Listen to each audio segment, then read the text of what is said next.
Cognition and action, of course, are core features of learning, whether you're involved in experiential learning or conceptual learning or analytical learning or applying knowledge in any particular kind of way. But of equal importance is what we call metacognition in any learning environment. That is reflecting about what you are doing, reflecting on the concepts that are you developing, reflecting on the way that you're applying any kind of particular knowledge. It's not just about knowing and understanding, but thinking about how you've gone about doing something, and thinking about how the process that you were involved in delivered a particular kind of outcome. So metacognition is really, really important, and the digital spaces do allow for creating spaces that allow learners to move in and out of producing whatever is required of them, and then accessing rubrics and other kinds of tools as they go to reflect, have they met their goal? Is this what was required of them? Should they change some structure?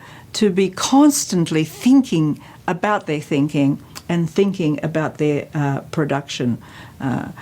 So metacognition is a very key goal within any kind of learning process. We don't only want learners to be able to declare what they understand and what they know. That we want them to be able to come up with really useful knowledge, and they can only do that if they're reflecting on the value of that knowledge to them and to the purposes. And to knowing, of course, how different types of representations, different types of texts do actually deliver what is required. So if you're asked to produce an information text, or you're asked to produce an argument, or you're asked to defend an experiment, how do you reflect on your thinking that produced the kind of artifact for that purpose? And is there an alignment between what you thought you were doing and what you actually did? Is there an alignment between what you thought you were doing and what you were asked to do? So the task of preparing kids to kind of move in and out of that reflection and the doing is very important. The digital working spaces, the digital ecologies that are available to us now help learners, because everything is documented, to recognize the kind of patterns and the kind of purposes that are embedded in the assignments and artifacts that they are producing. And it does help them move more clearly towards being very good planners and strategists, not just reproducers of knowledge or procedural work that's required by a teacher. It means that they're really thinking about ways of knowing, what we call epistemology. How do they know? How do they know to make meaning in history? How do they know to make meaning in literature? What are the differences between making meaning in those two subject areas? What are the structures and tools that are required to be effective in those areas? With that kind of knowledge, the kind of representations that learners are left with is just mechanical, procedural responses that might serve the purpose of, all the boxes being ticked, but don't necessarily leave traces of genuine knowledge and meaning for the learners. So why does it matter? Why does it matter that we do encourage learners to be reflective about their thinking and reflective about their practices? Well, we are preparing them for the real world. Knowledge in a classroom, learning in a classroom, shouldn't be in a separate space that doesn't connect with what life is like when you leave the classroom, or even as you live it in the classroom. Because in a classroom, you don't just work on subject areas, you actually live there. You have relationships, you engage.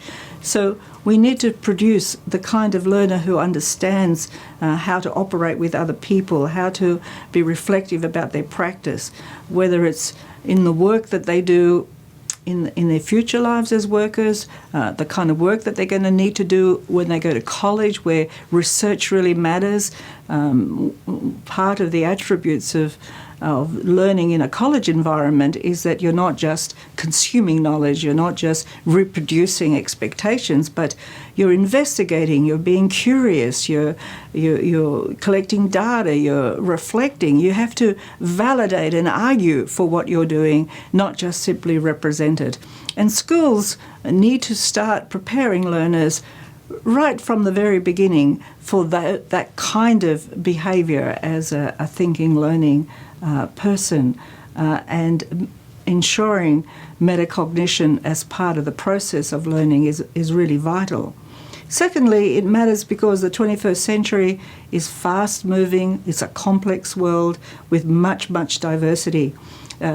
All people operating effectively within the 21st century need to be able to reflect on their own thinking. Why do I think this? Where did it come from? What difference will it make if I act on it?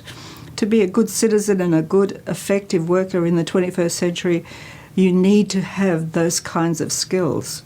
And you need to seek out answers. You need to solve problems and to be effective in applying what you know in a productive way.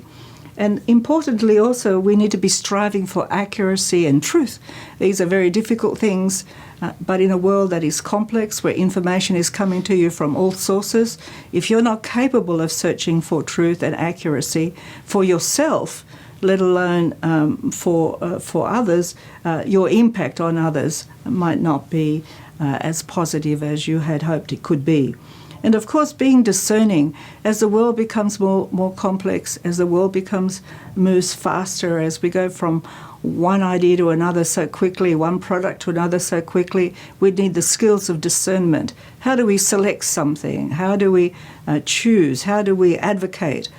These are all very important skills that we need to prepare all learners. And of course, how are we persuasive, and how do we let ourselves be persuaded by others? All these kinds of skills and behaviours require people who can think about thinking, who can think about their way of knowing, who can understand where somebody else is coming from in terms of their way of knowing. So that deep understanding, that deep metacognition is so vital, and the digital ecologies that bring together the world in such powerful ways, and that have traces of choices and views and behaviours, afford us the opportunity to reflect about our way of engaging with those also. Metacognition in learning environments is about ways of knowing. It's about encouraging the habits of mind that allow us to be discerning users of digital ecologies and to be constantly searching for information and data and people who can help us achieve our goals in powerful, creative and productive ways.